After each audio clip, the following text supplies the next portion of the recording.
1895년 가을, 영국 북부의 한 습지 마을에서 농부 한 명이 밤길을 걷다 발걸음을 멈췄습니다. 저 멀리 사람의 발길이 닿지 않는 늪지대 한가운데서 작은 불빛 하나가 유영하듯 떠올랐습니다.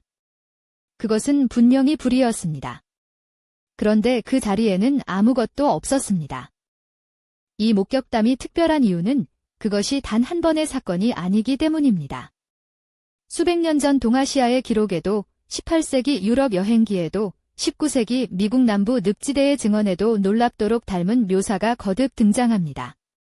어두운 밤, 인적 드문 곳, 그리고 설명할 수 없는 빛. 사람들은 오래전부터 그것을 도깨비불이라 불러왔습니다. 도깨비불, 혹은 영어권에서 윌 오 더 위스프, 뒤로 더 위스프라 불리는 이 현상은 특정 지역이나 문화에 국한된 것이 아닙니다. 동아시아에서 유럽, 북아메리카의 습지대에 이르기까지 각기 다른 언어로 기록되어 있지만 묘사는 놀라울 만큼 일치합니다. 땅에서 가까운 높이에서 흔들리며 움직이는 작은 불빛, 그리고 다가가면 사라지는 빛. 이 현상이 목격되는 장소들에는 공통된 특징이 있는 것으로 알려져 있습니다. 습지, 늪, 묘지, 혹은 오래된 농경지 유기물이 풍부하게 분해되는 환경입니다. 목격 시간 역시 대부분 해가 진 이후 바람이 잔잔한 고요한 밤이었다는 증언이 많습니다. 마치 어떤 조건이 갖춰졌을 때만 나타나는 것처럼. 기록으로 남아있는 가장 오래된 도깨비불 목격담 중 일부는 중세 유럽까지 거슬러 올라갑니다.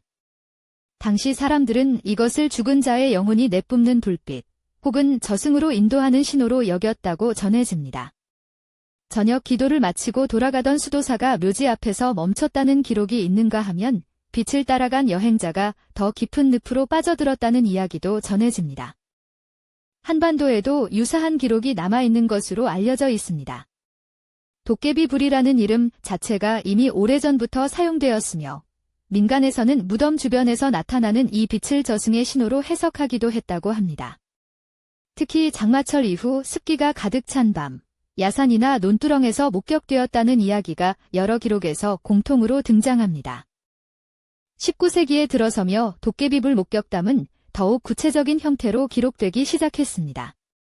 당시 자연학자들과 탐험가들이 현장 관찰 기록을 남기기 시작했는데 그들이 묘사한 빛은 대체로 파랗거나 연한 초록빛을 띤 희미한 불꽃 형태였으며 지면 가까이에서 천천히 이동했다고 전해집니다. 관찰자들은 그것이 살아있는 것처럼 움직인다고 표현했습니다. 20세기에도 목격담은 이어졌습니다. 1970년대 영국 요크셔의 한 농부 가족은 밭 한가운데서 움직이는 불빛을 여러 차례 목격했다고 증언했고 동유럽의 일부 마을에서는 오래된 묘지 근처에서 매년 특정 시기에만 불빛이 나타난다는 이야기가 기록에 남아 있습니다. 이렇게 축적된 목격담들은 모두 하나의 질문으로 수렴됩니다. 이 빛은 도대체 무엇인가? 과학자들이 가장 먼저 주목한 단서는 목격 장소였습니다. 보고된 사례들은 예외 없이 유기물이 풍부한 환경 늪지, 습지, 오래된 묘지처럼 생물체가 분해되는 곳 근처였습니다. 이 공통점은 자연적 원인을 향한 탐구로 이어졌고 연구자들은 유기물 분해 과정에서 발생하는 기체에 주목하기 시작했습니다. 그중 가장 유력한 후보로 떠오른 것은 포스핀, 즉 인화수소라 불리는 가스였습니다. 동물의 뼈와 유기물이 산소 없이 분해될 때 미량 생성될 수 있다고 알려진 이 물질은 공기 중에서 자연 발화하는 특성이 있다고 전해집니다. 이론상으로는 완벽한 설명처럼 보였습니다. 습지의 유기물, 발생하는 가스, 그리고 자연 발화. 그러나 문제는 다음 단계에 있었습니다. 실험실에서 동일한 조건을 재현하려는 시도가 여러 차례 이루어졌습니다. 그러나 자연 상태의 습지에서 도깨비불처럼 보이는 현상을 만들어내는 것은 쉽지 않았습니다. 일부 연구자들은 자연 환경에서 포스핀이 발화할 만큼 충분한 농도로 축적되기 어렵다고 지적했고, 목격자들이 묘사한 빛의 이동 방식과 지속 시간이 단순한 가스 연소 현상으로는 설명되지 않는다는 반론도 제기되었습니다. 포스핀 가설이 완전한 답이 되지 못하자 보완적인 설명이 등장했습니다. 메탄과 이산화질소를 포함한 여러 분의 가스들이 복합적으로 반응할 때 빛이 발생할 수 있다는 주장입니다. 습지에서는 여러 종류의 가스가 동시에 방출되며 특정 조건 아래 이들이 화학적으로 반응할 가능성이 있다는 것이지만 이 가설 역시 현장에서 실험적으로 검증되지는 못한 것으로 알려져 있습니다. 생물학적 접근도 있었습니다.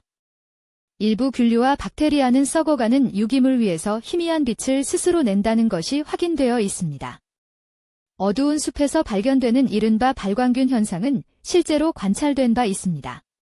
그러나 이것이 공중에 떠서 이동하는 빛을 설명하기에는 구조적으로 한계가 있다는 지적이 함께 따릅니다.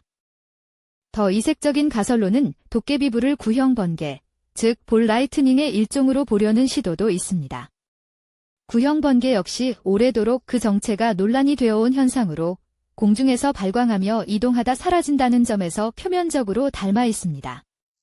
하지만 구형 번개는 주로 강한 뇌우 속에서 보고되는 반면 도깨비불 목격은 고요하고 잔잔한 밤에 이루어지는 경우가 많아 두 현상을 직접 연결하기는 어렵다는 반론이 있습니다. 전혀 다른 방향에서 일부 연구자들은 인간의 감각 자체에 주목하기도 했습니다. 짙은 어둠, 안개에 의한 달빛 산란, 피로와 긴장이 겹친 상태에서는 실제로 존재하지 않는 빛을 시각이 만들어낼 수 있다는 것입니다. 그러나 같은 장소에서 여러 목격자가 동시에 동일한 빛을 보았다는 기록들은 이 가설 하나만으로 온전히 설명되지 않습니다. 가스 연소, 생물 발광, 복합 화학 반응, 구형 번개, 시각적 착오 각각의 설명은 현상의 일부를 포착합니다. 그러나 어느 하나도 수세기에 걸쳐 쌓인 모든 목격 사례를 빈틈없이 설명하지는 못합니다. 어쩌면 도깨비불은 하나의 현상이 아니라 서로 다른 원인이 만들어낸 닮은 빛들의 총합일 수도 있습니다. 혹은 우리가 아직 발견하지 못한 무언가가 있을 수도 있습니다. 어떤 이는 그것이 자연이 만들어낸 우연한 불꽃이었을 거라고 말합니다. 어떤 이는 여전히 설명할 수 없다고 말합니다. 그리고 그 간극 어딘가에 도깨비불이라는 현상의 진짜 이야기가 있을지도 모릅니다. 여러분은 어떻게 생각하시나요? 과학이 완전한 답을 내놓기 전까지 이 빛은 지금도 어딘가의 습지에서 조용히 깜박이고 있을 것입니다.